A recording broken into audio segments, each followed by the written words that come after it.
जब उसका पति और उसकी सास निक्की को पेट्रोल छिड़क के जला रहे थे, तो जो उसकी बहन होती है कंचन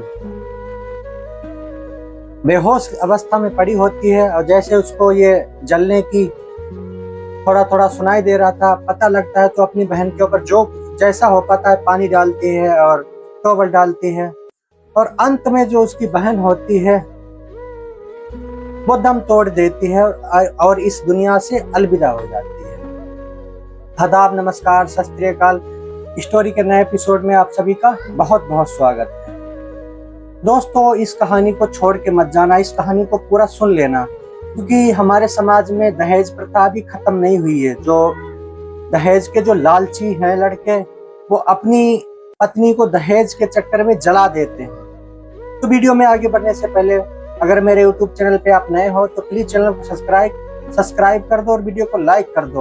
और हाँ दोस्तों, इस कहानी को पूरा सुन लेना। ये जो कहानी है ग्रेटर नोएडा की है, निक्की गुज्जर की, तो इसको अधूरा मत छोड़ें, कहानी को पूरा समझ लें।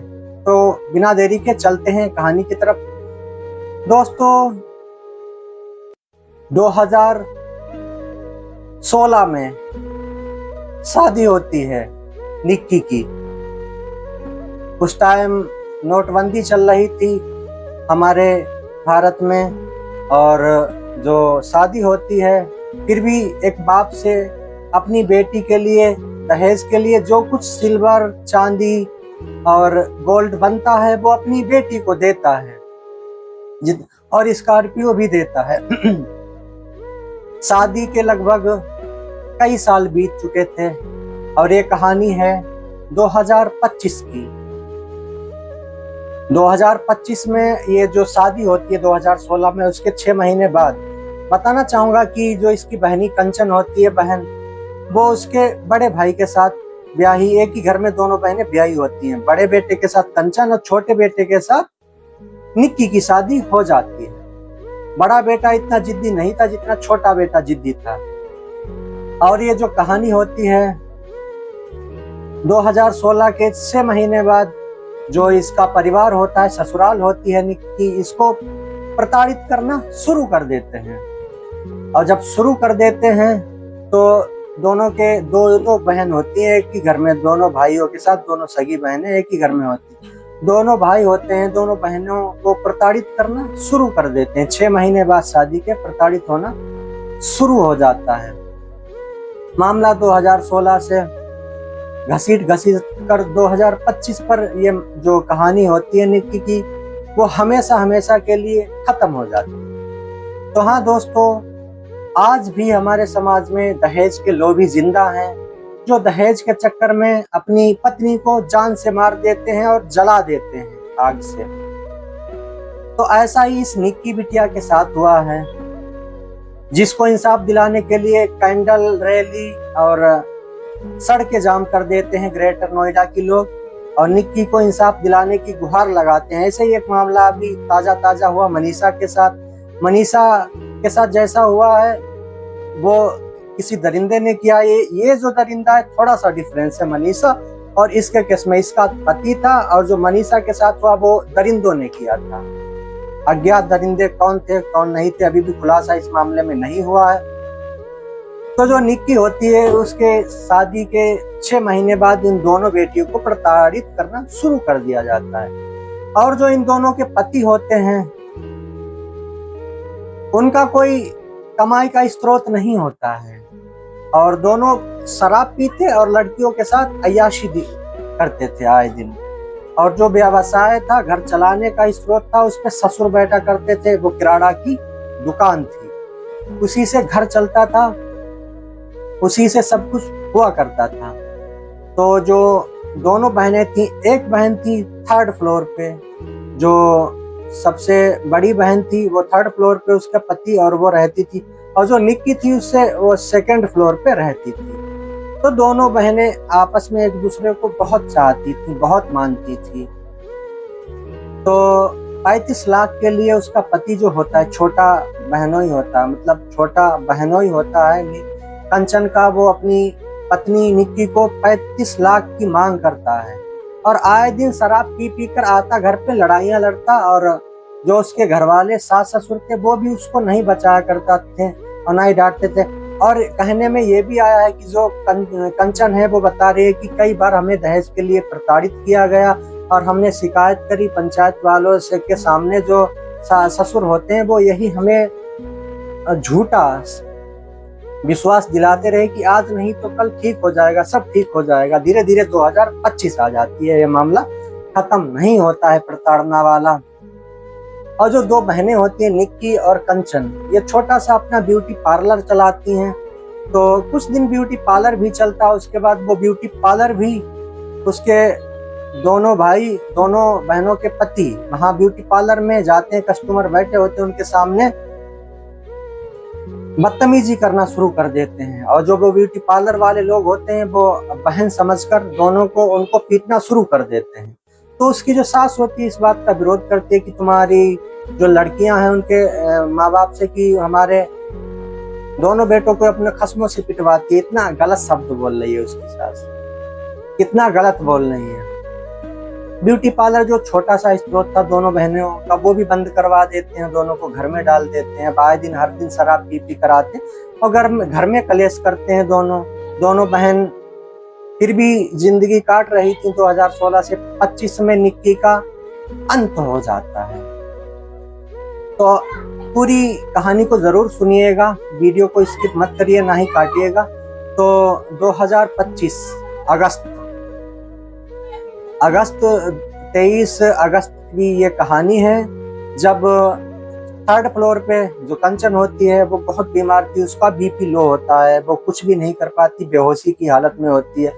रात भर पूरे दिन 4 बजे, मतलब आज रात पूरी रात बेहोश और कल अगले दिन 4 बजे दिन तक उसको कोई होश नहीं आता। उसकी जो बहन होती है निक्की उसको नींबू का पानी देती जाके, सोते सोते पी लेती है। तो वो उसकी बहन जो होती है निक्की पूछती है आपको कुछ पता नहीं क्या मेरे साथ ये गलत हो? तो उसको सोते सोते नींबू पानी पिला देती है और अपने 2nd फ्लोर पे आ जाती है। 4 बजे के बाद लगभग उसका पति शराब पी के घर पे आता। उसकी जो उसकी सास होती है निक्की की और उसका हस्बैंड और उसका हस्बैंड का भाई जो कंचन के साथ होता है, तो तीनों होते हैं घर में। पी के एक वीडियो भी वायरल बहुत तेजी से हो रहा। अपनी जो माँ होती है उसको थप्पड़ मार देता है और अपनी बीवी को मारता पीटता है। अंत में डीजल या पेट्रोल कुछ उसे मिलता है तो उसके ऊपर डाल के लाइटर से उसको फूंक देता है। जो 7 साल का बेटा होता है निक्की का, वो सब कुछ देख रहा था अपनी आंखों से। तो जो निक्की होती है अपनी बहन को जलता हुआ देख के मतलब बेहोशी हालत से बाहर आती है और जल्दी से पानी डालती है, जितना उससे हो सकता था वो करती है। पानी डालती है, उस पर टॉवल डालती है। बाद में देखती है कि हमारी जो बहन है वो हमेशा के लिए हमें छोड़कर चली जाती है और चीखना चिल्लाना शुरू करती है। जो उसका पति होता है बड़ा भाई और उसकी सास वो फरार हो जाते हैं, वो साथ नहीं देते हैं। अगर वो बेगुनाह थे तो उसका अंतिम संस्कार करवाते हैं, निक्की का नहीं करवाया। और उनका आज भी कोई रिसेंट लोकेशन और उससे बात नहीं हो रही है कंचन से। तो कंचन ने इस प्रकार से बताया है। उसके बाद पुलिस आती है। पुलिस जो डेड बॉडी होती है उसको हिरासत में लेती है। हिरासत में लेने के बाद पोस्टमार्टम के लिए भेज देती है और जो कातिल होते हैं वो मौके पर ही गिरफ्तार कर लिए जाते हैं। उसके बाद जो कंचन होती है बोलती है कि मेरी बहन तो चली ही गई है पर इन दरिंदों को मैं बिल्कुल ही नहीं छोड़ूंगी। तो ऐसा कहती है और इंटरव्यू भी लिया जाता है कि हमारी बहन के सपने थे, उसने बहुत गरीबी देखी थी, हमने उसके सपने पूरे नहीं कर पाए।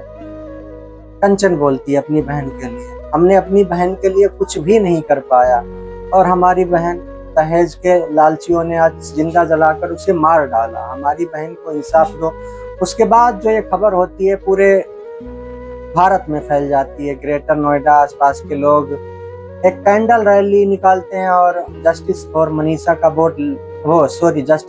निक्की का बोर्ड लेकर निकलते हैं, भीड़ करते हैं, सड़कें जाम कर देते हैं, क्योंकि आज इस बेटी के साथ हुआ है कल दूसरी बेटी के साथ ऐसा ना हो और जो निक्की है उसको इंसाफ मिलना चाहिए।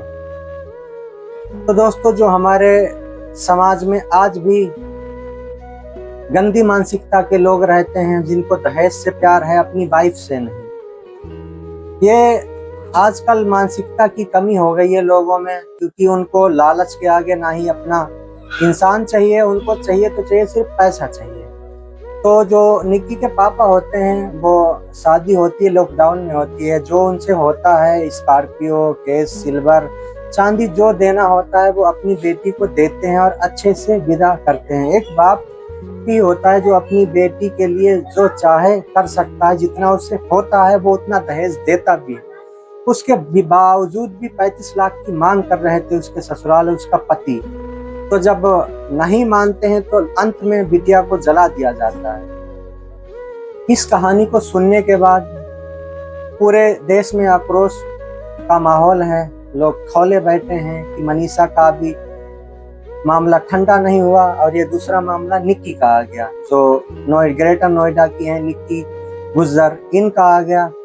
तो दोस्तों, बेटी सुरक्षित ही कहाँ है पूरे समाज में, ना सड़कों पर है, ना स्कूल में है, ना कॉलेजों में है, ना घरों में है।